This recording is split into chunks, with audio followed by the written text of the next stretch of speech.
Hey, what is up everyone? Welcome back to another video, and today I'm going to be taking a look at a full box of Warhammer 40,000 Space Marine Heroes Series 1. Of course, these are the Japanese exclusive models, and speaking of which, this video right here would not be possible if it wasn't for those awesome people over at Hobbylink Japan. So if you're looking to get some of your own, then you can check out that link down there in the description. So the first thing I have to mention right here is how awesome that box is. What a cool amount of extra detail to put in here. If you don't know what this is a Rhino transport, basically this thing right here, and it's a pretty interesting idea to make the Space Marine models come in a transport. This should just carry 10, and technically it does carry 10 different types of models, but we get 2 of each kind as far as I know, so that means there's 20 in the box, probably. On flipping it around to the back, we can see there's actually 12 different kinds of Marines in here, not 10. 2 of which are secret, and like I said, I think there's 2 of each kind. So in the box, I believe we get 24, but let's bust it open and check it out. So this box opens up like a standard Japanese blind box. Basically, it becomes a display stand for the store, so that comes off, flips out like that, and there you go, you have everything lined up for people to just pick them out like this and buy them randomly. If you buy them that way, you're kind of, you know, you're tempting fate as to what you're going to get, especially if they've got multiple boxes, because, like I said, this has how many? Exactly 24 boxes, so that's 2 of each one. So if you buy the full box, you're guaranteed to get the full set 2 times over. But anyway, that's enough about the box. Let's bust them open. So on to the first one, and these kind of look like, I don't know, like small cigarette packets or something, which is quite apt. If you're heavy into Warhammer, you know exactly how addictive it can be to just keep buying and buying and buying. But anyway, around here in the back, it shows all the ones we can get. You get a card in there. I have no idea what that's to do with, because it's nothing to do with the game. Alright, so in the first box, we have gotten Brother Titus. As you can see, the blurb here is completely in Japanese. You could technically go onto the website and hit that with Google Translate to get some kind of funked up illegible variant of what it is in English. And my Japanese is getting rusty, so I'm not going to spend ages translating each of the 12 of these, so you can get the gist of what he's like. Once again, as for the stats, I'm not necessarily sure what the dealio with this is, because as far as I know, there is no standalone game you can play with these guys. Well, I guess it's just pointless. It's the card, we get a link to the Warhammer Heroes website, some more Facebook and Twitter links, so that's all that seems to be in that. A list of the guys you can get, as well as Brother Captain Thessarius, and he, as far as I know, is a Games Workshop Japan exclusive model. I think it's like 3,000 yen, which is maybe like $25, $26 or something like that. But he does not come in this box. Anyway, so there is the runner. These are really cool because they come in absolutely unique poses, something you wouldn't get with a standard tactical squad, as well as that pre-sculpted base, so that's pretty cool. But anyway, let's see what he looks like put together. So all these guys right here are push fit, which means you don't need any glue, they just push together. I guess what Games Workshop are calling easy to build now? Kinda like the stuff that comes in a lot of the starter sets. As well as that, each one of these comes with 2 different variants of the head. That's the unhelmeted version and the version with the helmet, which honestly is really cool. So there's what Brother Titus looks like once he's put together, and pretty much he's reloading the bolter there. I'll throw up a picture of what it will look like with the helmet off and with the helmet on for comparison, and on to the next one. Brother Promotora. So as far as I know, this is one of the secret guys, and this guy comes with the plasma gun.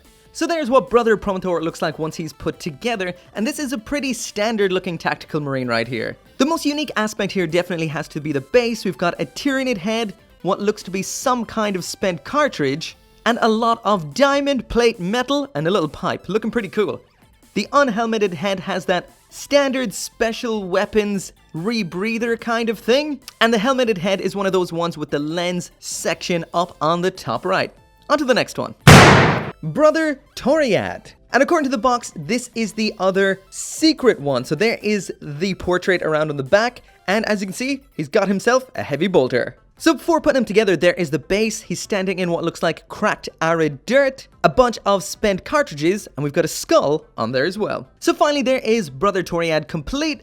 As you can see from the armor there that he is a devastator. As for the 2 heads, there they are. We've got an unhelmeted stoic grimace, as well as the helmeted one there on the right. On to the next one. Oh, these are not in order. Oh well, one more Toriad. And no, it isn't. This time around, it's Brother Vaniel. There is the portrait. and let's put it together. There's the base, again another cracked urban street. So there's what brother Vaniel, or maybe I should say Vaniel, it sounds a little bit feminine. There's what he looks like put together in a grenade lobbing pose, bolter slung over the shoulder, and it's pretty cool that the grenade he's about to throw is missing from the strap across his chest. Pretty cool. As for the two heads, there's the one with no helmet on the left with the mohawk, and a really standard looking tactical marine helmet on the right. Brother Garrus. There is the front flipping around there and we can see the portrait. The base is another detailed shattered city street. So there is Brother Garrus complete, and this is a fantastic looking model. So far my favorite of the lot. The pose is just so dynamic, equipped with both the bolt pistol and that very unique looking bolter. All in all, this is awesome. There are the two heads side by side, the standard shouting one, as well as the helmeted one with a case of Big Eye. Brother Callistus with a flamer. There is the image around there on the back. The base, again, another broken up street. Got a bit of Imperial building by the looks of things there, as well as a skull. Finally, there is Brother Callistus put together, and awesomely enough, he seems to be rocking some Mark IV armor. The pose is standard enough with that flamer, and as for the helmets, there's the one on the left without the helmet, and the one on the right, again, definitely looking like Mark IV Maximus. Brother Dole. Once again, the base is cracked concrete, and once again, we've got a little skull on here. So there he is, put together, bolter slung over the shoulder, and all I can say with that unique backpack and the Auspex, this guy would make a great comms specialist for Kill Team. As for the heads, there's the unhelmeted one on the left, as well as the helmeted one on the right. Brother Castor. And so far, this is looking as basic as a tactical marine can get. So let's check it out. Another cracked concrete and skull base, this time with some nice tiny little detailing on there. So there is Brother Castor put together, and definitely this is as basic as a tactical marine can look. Just standing there, holding the bolter, nothing really special on here. As for the heads, the one on the left is very stoic, standard looking head. One on the right is as typical as a tactical marine helmet comes. Brother Thor, running with the knife, and on the back there is the portrait. There's the base, no skull this time, but we do have a couple of vents. There is Brother Thor assembled, charging into battle with that combat knife. And I have to say the coolest aspect about this model in particular is the bolter strapped to the backpack. That is pretty damn cool. As for the heads, we've got another bold shouting head. Of course, that's the one on the left, and the helmeted one there on the right. A second Brother Thor, but this time around, the card is different. So the picture of the model is in gloss. The card has a soft feel to it. Both the back and the front are in a kind of matte, weird finish. But I don't think the model is any different. I'm guessing one variant has the kind of plushy feeling card and the other one doesn't, because two do come in a box. Strange.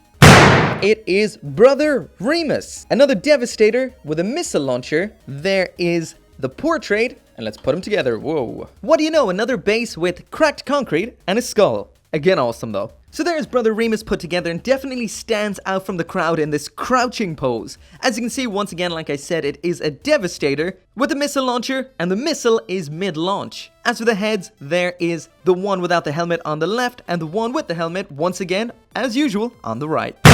So in here we have, and it is the last one. So Brother Sergeant Sevastus. So funnily enough, the main guy of the whole unit is the last one. So there is the front looking like an epic pose. Around on the back, we have the portrait, and it's pretty cool that it's a space marine with a beard. That isn't something we see that often, unless it's a space wolf.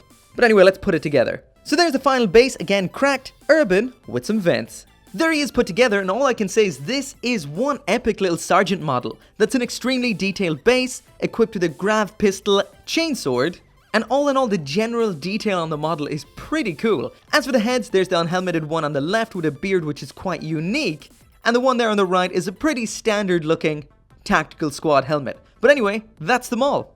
So that is it for the unboxing, and I have to say these little guys are awesome. Besides 5 of them, which are Sevastus, Dole, Torre, Callistus, and Thor, those 5 aren't unique to this because they are coming out in the upcoming game Space Marine Labyrinth of the Necrons, I think. The rest are unique to this box, but that may not be forever, as they may make more Space Marine board games using the rest. Once again, there are 2 of each kind, so you can use the helmeted as well as the unhelmeted version of each one. And all in all, I love these. These are so cool and would make an absolutely killer kill team. Once again, if you do want one of your own, you can check out that link down there in the description. Hopefully, I will be able to get my hands on Season 2, because those Terminators look absolutely epic. But as always, thank you for watching. Make sure to come back for more Warhammer reviews. And as always, I'll see you next time.